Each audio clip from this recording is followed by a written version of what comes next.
ہو کے نسبت جڑ جائے اس کے بعد پھر ٹوٹ جاتا ہے۔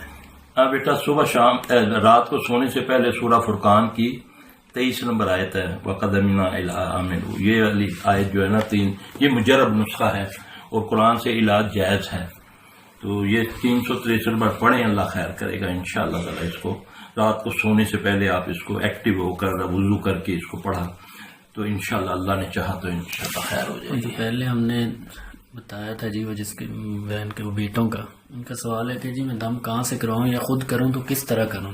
بس دم کیا ہوتا ہے؟ دم یہی ہے کہ آپ پڑھ کے اپنے جسم پر ہاتھ پھیر لیں، جیسے رات کو سونے سے پہلے نبی صلی اللہ علیہ وسلم اپنے آپ کو دم کرتے تھے۔ دم کی نیت کریں، آپ پڑھیں، صبح شام کے اذکار بھی پڑھیں، ایسے کر کے ایسے کیا، پورے جسم پر ہاتھ پھیر لیا، یہ دم ہے۔ پانی میں پھونک نہیں مارنی، سامنے پانی رکھیں، پڑھیں گے، نیت یہ ہے کہ میں نے دم کرنا ہے تو خود بخود پانی دم ہو جائے گا۔ یہ پھونک مارنا جو صحیح نہیں ہے۔